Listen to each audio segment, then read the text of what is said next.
Première épître de Paul aux Thessaloniciens, chapitre 1er. Paul et Sylvain, et Timothée, à l'église des Thessaloniciens, qui est en Dieu le Père et en Jésus-Christ le Seigneur. Que la grâce et la paix vous soient données. Nous rendons continuellement grâce à Dieu pour vous tous, faisant mention de vous dans nos prières, nous rappelant sans cesse l'œuvre de votre foi, le travail de votre charité, et la fermeté de votre espérance en notre Seigneur Jésus-Christ devant Dieu notre Père. Nous savons, frères bien-aimés de Dieu, que vous avez été élus. Notre évangile ne vous ayant pas été prêché en parole seulement, mais avec puissance, avec l'Esprit Saint et avec une pleine persuasion, car vous n'ignorez pas que nous nous sommes montrés ainsi parmi vous à cause de vous. Et vous-même, vous avez été mes imitateurs et ceux du Seigneur, en recevant la parole au milieu de beaucoup de tribulations avec la joie du Saint-Esprit, en sorte que vous êtes devenus un modèle pour tous les croyants de la Macédoine et de l'Achaïe. Non seulement, en effet, la parole du Seigneur a retenti chez vous dans la Macédoine et dans l'Achaïe, mais votre foi en Dieu s'est fait connaître en tout lieu, de telle manière que nous n'avons pas besoin d'en parler. Car on raconte, à notre sujet, quel accès nous avons eu auprès de vous et comment vous vous êtes convertis à Dieu, en abandonnant les idoles pour servir le Dieu vivant et vrai, et pour attendre des cieux son Fils, qu'il a ressuscité des morts, Jésus, qui nous délivre de la colère à venir.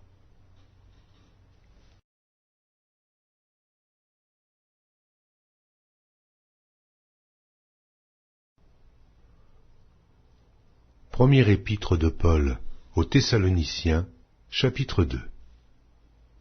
Vous savez vous-même, frères, que notre arrivée chez vous n'a pas été sans résultat. Après avoir souffert et reçu des outrages à Philippe, comme vous le savez, nous prîmes de l'assurance en notre Dieu, pour vous annoncer l'évangile de Dieu, au milieu de bien des combats. Car notre prédication ne repose ni sur l'erreur, ni sur des motifs impurs, ni sur la fraude, mais selon que Dieu nous a jugés dignes de nous confier l'Évangile. Ainsi, nous parlons non comme pour plaire à des hommes, mais pour plaire à Dieu, qui sonde nos cœurs. Jamais, en effet, nous n'avons usé de paroles flatteuses, comme vous le savez, jamais nous n'avons eu la cupidité pour mobile, Dieu en est témoin. Nous n'avons point cherché la gloire qui vient des hommes, ni de vous, ni des autres.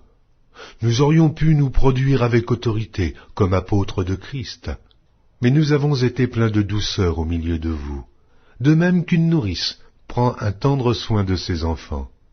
Nous aurions voulu, dans notre vive affection pour vous, non seulement vous donner l'évangile de Dieu, mais encore nos propres vies, tant vous nous étiez devenus chers. Vous vous rappelez, frères, notre travail et notre peine, nuit et jour à l'œuvre, pour n'être à charge à aucun de vous. Nous vous avons prêché l'évangile de Dieu.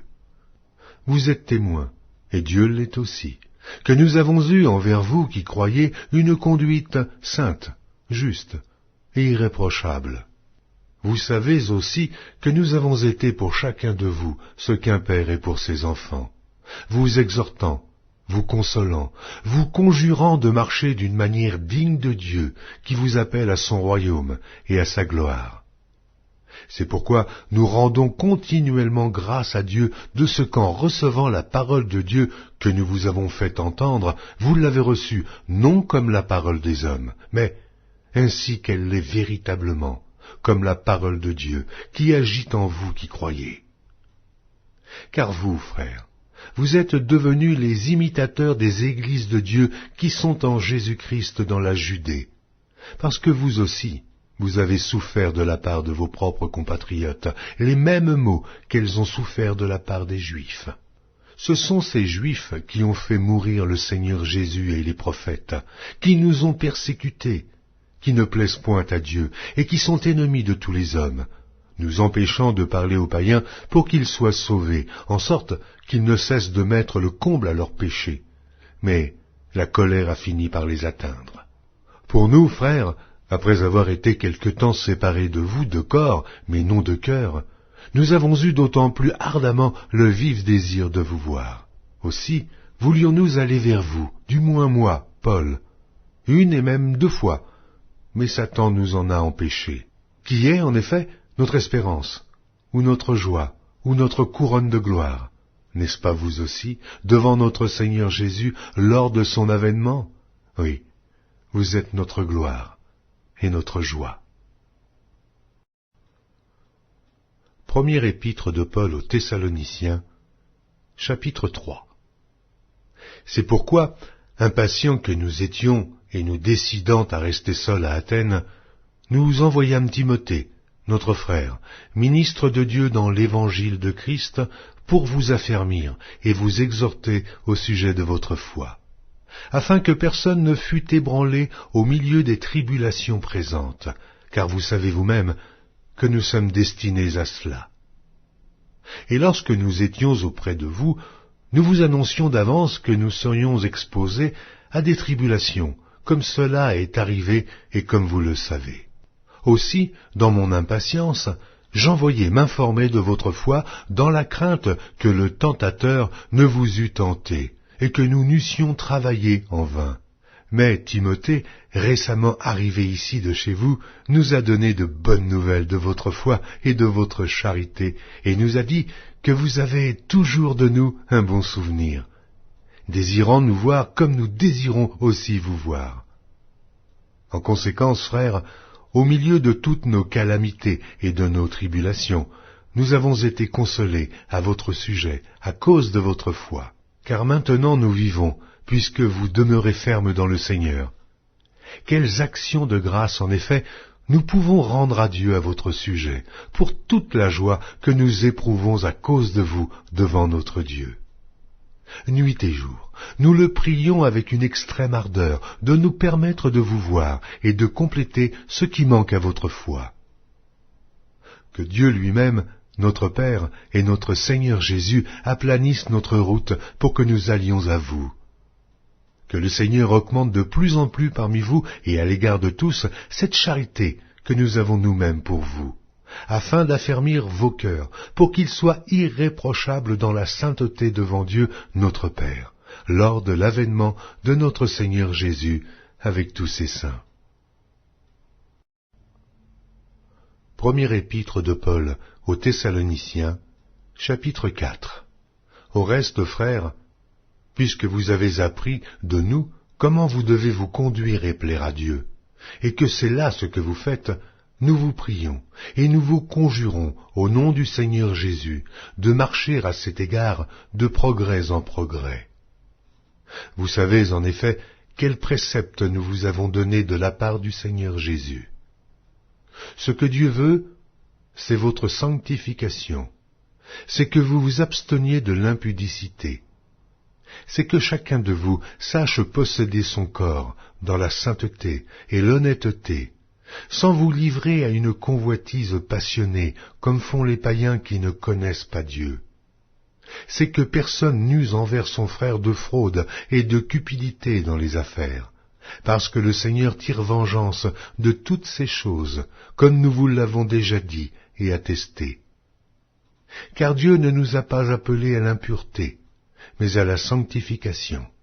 Celui donc qui rejette ses préceptes ne rejette pas un homme, mais Dieu, qui vous a aussi donné son Saint-Esprit. Pour ce qui est de l'amour fraternel, vous n'avez pas besoin qu'on vous en écrive, car vous avez vous-même appris de Dieu à vous aimer les uns les autres. Et c'est aussi ce que vous faites envers tous les frères dans la Macédoine entière.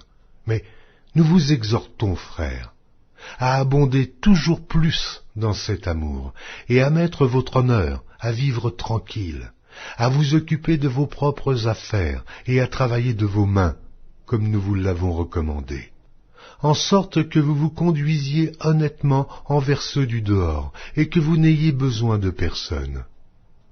Nous ne voulons pas, frères, que vous soyez dans l'ignorance au sujet de ceux qui dorment, afin que vous ne vous affligiez pas comme les autres qui n'ont point d'espérance. Car si nous croyons que Jésus est mort et qu'il est ressuscité, croyons aussi que Dieu ramènera par Jésus, et avec lui, ceux qui sont morts. Voici, en effet, ce que nous vous déclarons d'après la parole du Seigneur. Nous les vivants, restés pour l'avènement du Seigneur, nous ne devancerons pas ceux qui sont morts. Car le Seigneur lui-même, à un signal donné, à la voix d'un archange et au son de la trompette de Dieu, descendra du ciel, et les morts en Christ ressusciteront premièrement. Ensuite, nous les vivants qui serons restés, nous serons tous ensemble enlevés avec eux sur des nuées à la rencontre du Seigneur dans les airs, et ainsi nous serons toujours avec le Seigneur. Consolez-vous donc les uns les autres par ces paroles. Première épître de Paul aux Thessaloniciens, chapitre 5. Pour ce qui est des temps et des moments, vous n'avez pas besoin, frères, qu'on vous en écrive. Car vous savez bien vous-même que le jour du Seigneur viendra comme un voleur, dans la nuit. Quand les hommes diront « paix et sûreté », alors une ruine soudaine les surprendra, comme les douleurs de l'enfantement surprennent la femme enceinte, et ils n'échapperont point. Mais vous, frères, vous n'êtes pas dans les ténèbres, pour que ce jour vous surprenne comme un voleur. Vous êtes tous des enfants de la lumière et des enfants du jour. Nous ne sommes point de la nuit, ni des ténèbres. Ne dormons donc point comme les autres, mais veillons et soyons sobres. Ceux qui dorment, dorment la nuit, et ceux qui s'enivrent, s'enivrent la nuit. Mais nous qui sommes du jour, soyons sobres, ayant revêtu la cuirasse de la foi et de la charité, et ayant pour casque l'espérance du salut. Car Dieu ne nous a pas destinés à la colère, mais à l'acquisition du salut par notre Seigneur Jésus-Christ, qui est mort pour nous, afin que, soit que nous veillions, soit que nous dormions, nous vivions ensemble avec lui. C'est pourquoi, exhortez-vous réciproquement et édifiez-vous les uns les autres comme en réalité vous le faites. Nous vous prions, frères, d'avoir de la considération pour ceux qui travaillent parmi vous, qui vous dirigent dans le Seigneur et qui vous exhortent. Ayez pour eux beaucoup d'affection à cause de leur œuvre. Soyez en paix entre vous. Nous vous prions aussi, frères. Avertissez ceux qui vivent dans le désordre, consolez ceux qui sont abattus, supportez les faibles, usez de patience envers tous. Prenez garde que personne ne rende à autrui le mal pour le mal, mais poursuivez toujours le bien, soit entre vous, soit envers tous. Soyez toujours joyeux, priez sans cesse. Rendez grâce en toutes choses, car c'est à votre égard la volonté de Dieu en Jésus-Christ. N'éteignez pas l'esprit, ne méprisez pas les prophéties, mais examinez toutes choses, retenez ce qui est bon. Abstenez-vous de toute espèce de mal. Que le Dieu de paix vous sanctifie lui-même, tout entier, et que tout votre être, l'esprit, l'âme et le corps, soit conservé irrépréhensible lors de l'avènement de notre Seigneur Jésus-Christ. Celui qui vous a appelé est fidèle, et c'est lui qui le fera. Frères, priez pour nous. Saluez tous les frères par un saint baiser. Je vous en conjure par le Seigneur, que cette lettre soit lue à tous les frères. Que la grâce de notre Seigneur Jésus-Christ soit avec vous.